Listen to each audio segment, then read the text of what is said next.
14 de outubro de 1969, uma terça-feira, um dia após a regulamentação da fisioterapia e da terapia ocupacional no Brasil. Se você achou que a luta dos profissionais daquela época tinha chegado ao fim, está enganado. O próximo objetivo deles seria criar os conselhos federal e regionais para fiscalizar as profissões. Em 1975, mais de 6 anos depois, conseguiram aprovar no Congresso uma lei que foi o primeiro passo na criação do sistema COFITO-CREFITOS.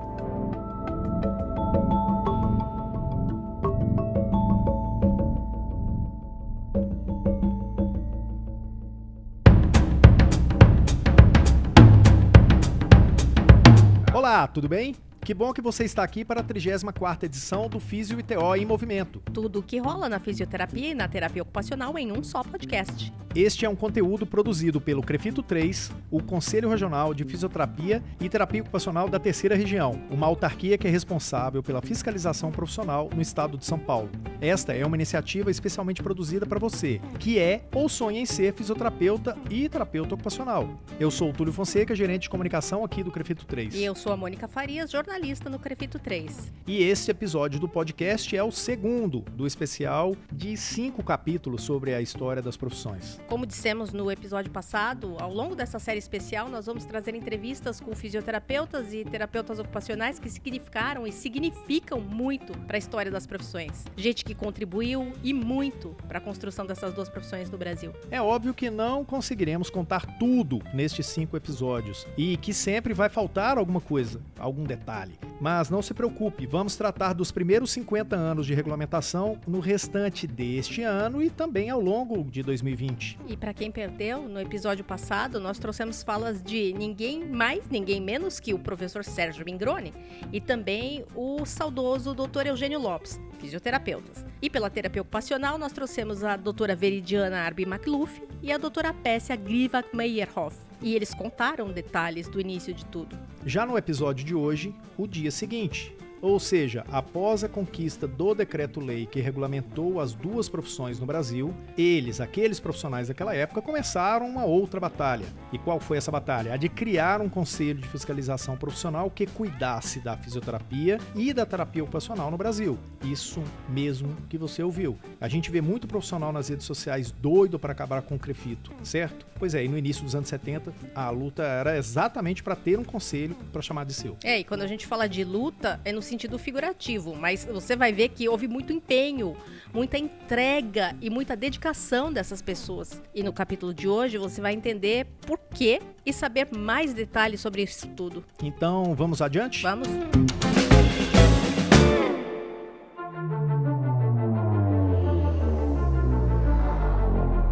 Eu sou uma pessoa que adoro saber a história. Eu acho que o seu passado é muito importante para dizer quem você é. O passado diz muito. Para a fisioterapia e para a terapia ocupacional, diz tudo. Essa afirmação da terapeuta ocupacional Veridiana Arbi Macluf resume o que significaram os últimos 50 anos das profissões. E ela tem muito para contar pra gente hoje. E que sorte a nossa, né? Que a terapeuta ocupacional, com o registro número 1 do CREFITO 3, contou tantas coisas de bastidores pra gente. Contou fatos sobre a consolidação das profissões e as dificuldades para que isso acontecesse. Coisas que você nem imagina. Essa luta pela consolidação das profissões do Brasil envolveu fisioterapeutas e terapeutas ocupacionais de todo o país. Mas muita coisa aconteceu aqui mesmo em São Paulo. E nada mais natural, né? O Estado recebeu uma das primeiras escolas de fisioterapia e de terapia ocupacional do Brasil. Doutora Veridiana se formou em terapia ocupacional pela USP em 1965. Pouco tempo depois de formada, já entendia que ela e os colegas precisariam se mexer rápido para garantir o reconhecimento legal da profissão. E como vimos no episódio anterior, essa conquista foi alcançada em 1969, com a assinatura do Decreto-Lei 938, mas ainda faltava alguma coisa. Faltava sim, porque o cenário não era dos mais favoráveis para físio e TO naquela época, não. E quem está falando isso não sou eu. Quem conta é a própria doutora Veridiana. Em 1966, em janeiro de 66, Eu me formei em dezembro de 65. Em janeiro de 66, eu fui contratada pela Santa Casa de Misericórdia de São Paulo para trabalhar. Eu entrei na sala de terapia ocupacional, tinha 2 auxiliares lá e não existia profissional terapeuta ocupacional.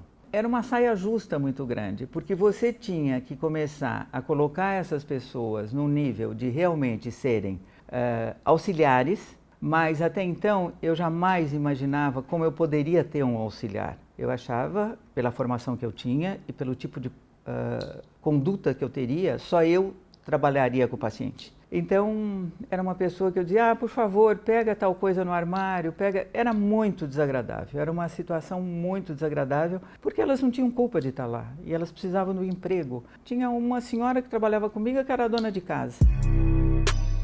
E a questão a enfrentar não era apenas a presença de leigos atuando nas profissões, o que a gente hoje classifica como os falsos, né? Fisioterapeutas ou terapeutas ocupacionais. Havia ainda os atritos com os fisiatras. Os fisiatras realmente eram um problema muito sério, porque, na verdade, eles não sabem o que é a fisioterapia. Eles sabem da deficiência, estudaram isso, e sabem que a fisioterapia resolve e a terapia ocupacional resolve. Só que eles queriam que fosse privativo deles, esse tipo de coisa. Então foi uma batalha muito difícil. Precisávamos também mostrar para o fisiatra que essas eram atividades privativas desses profissionais e não deles. Eles encaminhariam o seu paciente para que nós os atendêssemos, mas eles só encaminhariam para a fisioterapia, dando o diagnóstico, porque isso era privativo dele, como é, e para a TO com o seu diagnóstico. Tinha um grupo de fisiatras no Rio Grande do Sul que era um pessoal realmente batalhadores, assim tanto quanto nós. Então era paulada de tudo quanto era jeito sempre, porque eles vinham com alguma coisa e eles eram muito engajados, porque eles eram mais velhos do que nós e eles tinham atividades políticas, entendeu? Quer dizer, era gente que podia vir do Conselho de Medicina, gente que já tinha alguma coisa para ser contada. A atuação de leigos nas profissões, principalmente na terapia ocupacional, já estava se apresentando como um problema e dava indícios de que se nada fosse feito, ia piorar. E somado a isso, a essa pressão dos fisiatras, né? Que deixou evidente para os pioneiros da fisioterapia e da terapia ocupacional que as categorias precisariam de um fortalecimento. Um fortalecimento institucional, seria isso? Isso. Esse entendimento estava muito claro para os fisioterapeutas e os terapeutas ocupacionais lá do final dos anos 60, né? 60, início dos anos 70, sim, por aí. E isso, quem contou pra gente foi a doutora Veridiana. Aí nós passamos a questionar o que nós vamos poder fazer para realmente podermos trabalhar de uma maneira mais legal e mais estruturada do ponto de vista de saber o que somos e o que fazemos e quem vai nos regulamentar. Aí nós resolvemos partir para a criação do conselho, porque nós vimos que era só tendo o conselho que realmente teríamos condição de poder fazer alguma coisa respaldados por uma lei que nos desse esse tipo de atribuição.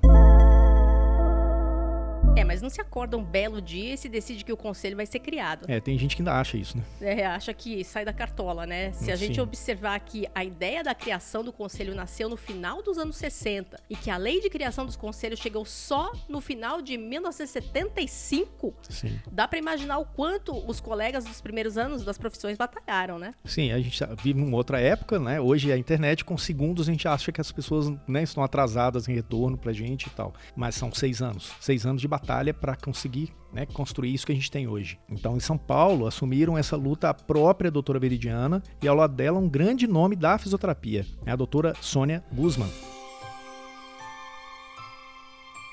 Veridiana e Sônia, jovens, extremamente maduras para os seus 20 e poucos anos, encararam os corredores do Poder Executivo em Brasília para garantir um conselho que protegesse as duas profissões. A doutora Veridiana conta pra gente mais detalhes dessa verdadeira aventura em Brasília. No tempo eu ia para Brasília para tentar o tal conselho. Aí nós tínhamos pessoas que vinham de vários estados profissionais, terapeutas ocupacionais e fisioterapeutas, aonde a gente se juntava em Brasília, organizava alguma coisa e ia fazer reuniões.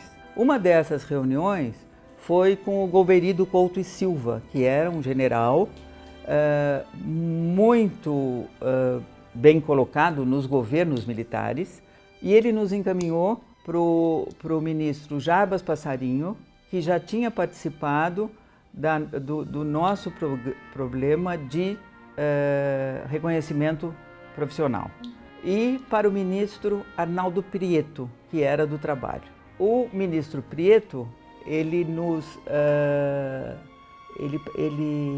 nos colocou à disposição uma equipe de assessores dele, onde a gente fazia reuniões no sábado. A gente ia para Brasília, passava o tempo lá, que ia para reunião aqui, ali, com audiência com esse, com aquele, e o sábado a gente ficava com os assessores dele tentando fazer o Conselho Federal de Fisioterapia e Terapia Ocupacional ir para o papel. A gente não tinha dinheiro para ir para Brasília. Nós íamos, eu era presidente da Associação de Terapia Ocupacional Brasileira e a Sônia de Físio. Então, o pouco que a gente tinha, a gente ia de avião, só que chegava lá, a gente não tinha dinheiro para o hotel, então a gente tinha que voltar. Então era uma loucura, e todo mundo, as nossas famílias ficavam absolutamente loucas da vida, achando que a gente estava fazendo coisa que não tinha que fazer. Não tem nada disso, vocês são doidos. Nós éramos doidas, mas nós realmente conseguíamos subir os degraus que a gente achava que tinha que subir.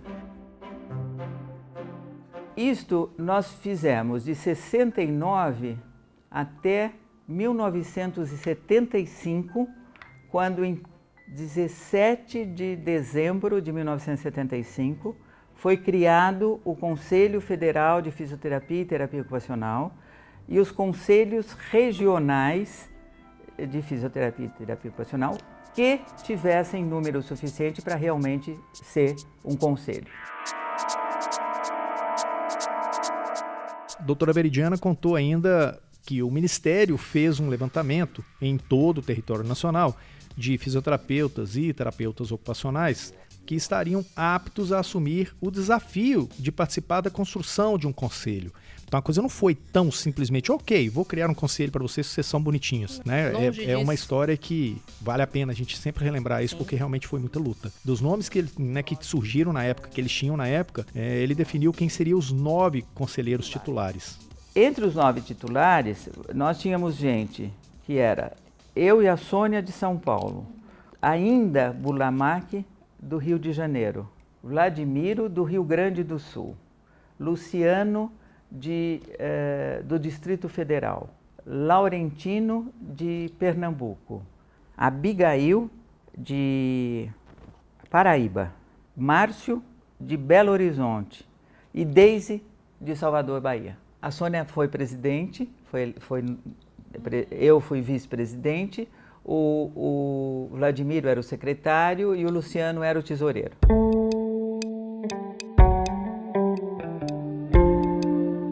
Entre 1975 e 1995, o COFITO e os CREFITOS estavam vinculados ao Ministério do Trabalho. É isso aí. E o apoio desse ministério é que tornou possível iniciar a estruturação dos conselhos, como conta pra gente a doutora Veridiana. O ministro nos deu uma sala no ministério para que a gente trabalhasse. Mas daí conseguimos montar o Conselho Federal.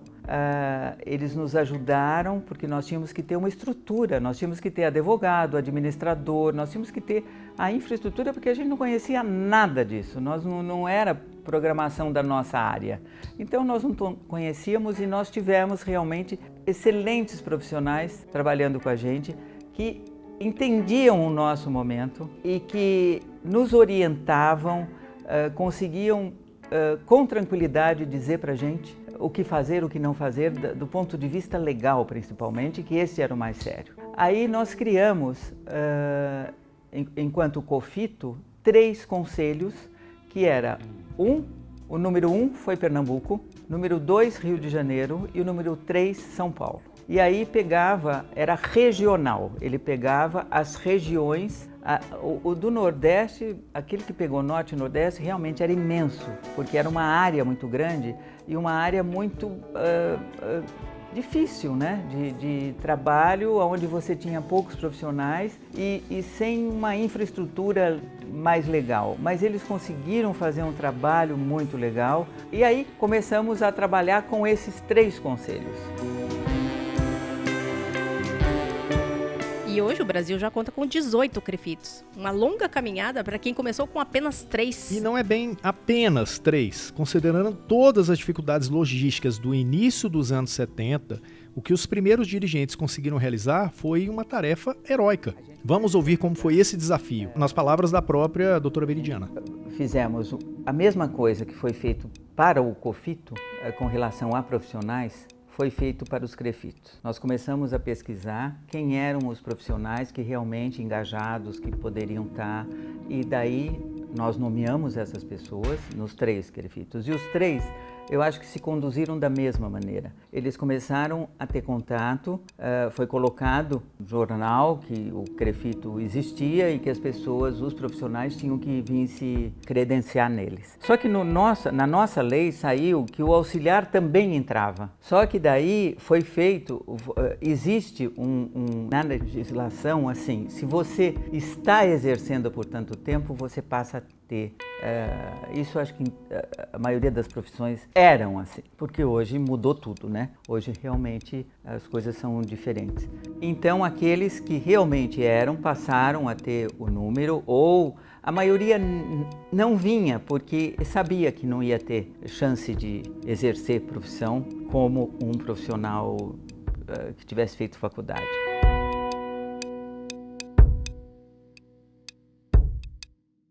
E para fazer acontecer de fato a atividade dos conselhos, era fundamental a colaboração dos profissionais e das instituições de ensino, como explica a doutora Veridiana. A gente entrou em contato com todas as faculdades, pedia a lista dos profissionais que eram formados nessas faculdades, alguma coisa que a gente pudesse se comunicar com eles. Há quantos anos atrás? A gente não tinha internet, a gente não tinha celular, era uma coisa muito pessoal, mas nós éramos poucos, então a gente se conhecia. E tinha gente que trabalhava aqui, mas era de fora de São Paulo, então esses davam as dicas. Então foi feito um trabalho muito de formiguinha, sabe, para conseguir montar, e daí se criou o grupo de fiscalização, e esse grupo começou, quer dizer, na verdade, se vai fiscalizar quem? Aquele cara que é teu inscrito, porque é ele que você conhece. Agora, quando você tinha uma denúncia, vamos dizer assim, fulano, olha, em tal lugar tem uma clínica que faz isso, mas não é,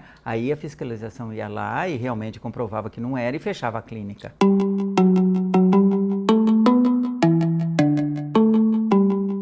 Por tudo que você ouviu hoje com esse relato da doutora Veridiana, a nossa número 1, o registro número 1 da terapia ocupacional no Brasil, formada em 1965, com o que foi contado na edição anterior do podcast, a gente tem que reconhecer e respeitar a coragem destes profissionais. Pessoas que entenderam que as profissões só poderiam ter uma chance de futuro se as categorias se organizassem, ou seja, se fortalecessem. E aí um recado à saudosa doutora Sônia Guzman e à doutora Veridiana. Pode acreditar, valeu a pena. Ainda temos muito mais para contar sobre essa história que também é sua. Não deixe de acompanhar este especial em 5 episódios do podcast Fisioteo em Movimento, para conhecer e entender um pouco mais sobre o que é a sua profissão hoje, olhando para o passado e para a forma como essa história foi construída lá atrás. E para saber se você está ligado com o passado da sua profissão, que foi o responsável pela existência desse presente da Fisio e da TO, vamos agora para o quadro É Fato ou é Fake dessa semana.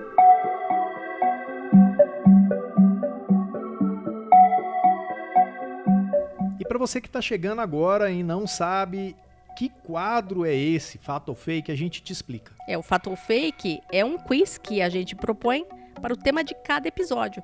A gente quer desafiar você. E funciona assim.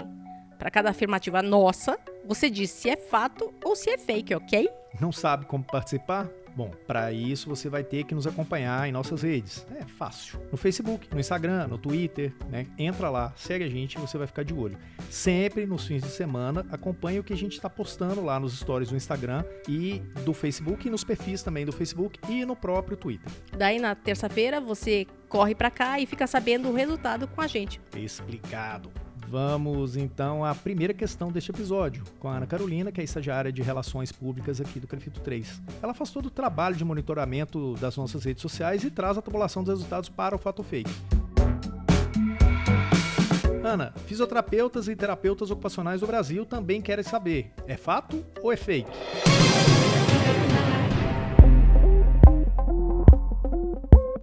A criação do COFITO e dos CREFITOS se deu não por iniciativa do governo, mas sim de profissionais. Eles se mobilizaram para garantir a criação de um órgão para regulamentar e normatizar as profissões. Então, Túlio, os resultados são os seguintes. 88% garantem que é fato e apenas 12% dizem que é fake.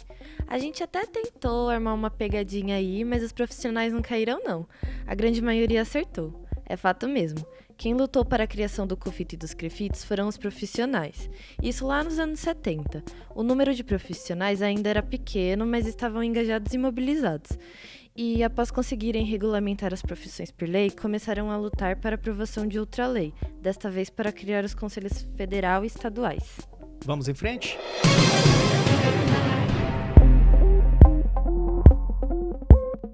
O reconhecimento por meio de lei, como foi o caso da fisioterapia e da terapia ocupacional, basta para garantir o espaço para o crescimento e o fortalecimento de uma profissão. Neste caso, a coisa se inverteu.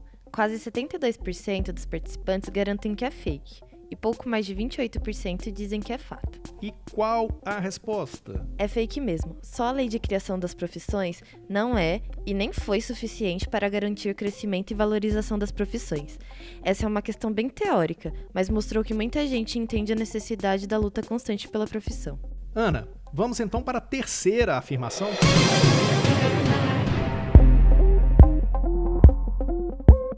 A história mostrou que, enquanto os sindicatos garantem à sociedade a qualidade da prestação de serviços de físio e de TO, os CREFITOS são obrigados a conquistar e proteger direitos trabalhistas. O pessoal também garante que isso é fake. 64% votaram assim, e 36% acham que é fato. E... Fala, Ana, estou curioso. Então, o pessoal acertou. Em comentário nas redes sociais, muitos profissionais se confundem ao falar sobre a atuação de sindicatos e conselhos, mas na hora de responder ao Fato Fake, acertaram. Ana, te confesso que essa foi surpresa para mim. Por que eu digo isso? Sempre quebramos a cabeça para informar os profissionais sobre os limites de atuação e sobre os deveres de sindicatos, conselhos e associações. Falamos sempre sobre isso. Toda hora a gente repete de volta. E temos a impressão que não adianta nada, que os profissionais não estão entendendo nada. É, Túlio, também fiquei surpresa. Mas com esse resultado aqui do Fato Fake, vemos que para a maioria das pessoas, nossas explicações sobre o assunto são válidas. Sim, Ana. Olha, no placar deste especial dos 50 anos, temos... 5 acertos e 1 erro. O resultado é bem positivo, o pessoal está ligado mesmo. Que ótima notícia. Encerramos assim o nosso Fato Fake de hoje. E lembrando que os profissionais estão bem na fita, né? Mas na semana que vem tem mais. Aguardem!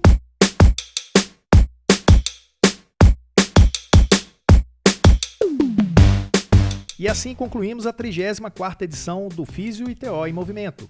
Tudo que rola na fisioterapia e na terapia ocupacional em um só podcast. Eu sou Túlio Fonseca, gerente de comunicação aqui do CREFITO 3. E eu sou a Mônica Farias, sou jornalista no CREFITO 3. A produção de áudio é do editor de vídeo do CREFITO 3, que é o Rodrigo Cavalheiro. E o Fato Fake tem monitoramento da estagiária de Relações Públicas, a querida Ana Carolina Soares. E você já sabe, mas não custa falar e não custa lembrar. O podcast do CREFITO 3 está em diversos tocadores de podcast, como o Spotify, o Google, Castbox, Anchor, SoundCloud, Breaker. Sabe aquele colega que poderia e que gosta deste conteúdo? Traz ele para ouvir a gente também. E aí fala com ele, a propaganda é bem legal, né? Pode estar na academia, pode estar à noite indo, voltando pro trabalho, pode estar de manhã indo para o trabalho, pode estar no carro, no trânsito. Uhum. Não fica bravo, põe a gente no foninho e vai aprender um pouquinho mais sobre a sua profissão, que eu acho que vai ser bem legal. Não perca na próxima semana a terceira parte deste especial do podcast sobre os 50 anos de história da fisioterapia e da terapia ocupacional no Brasil. Até lá. Hasta la vista. Tchau.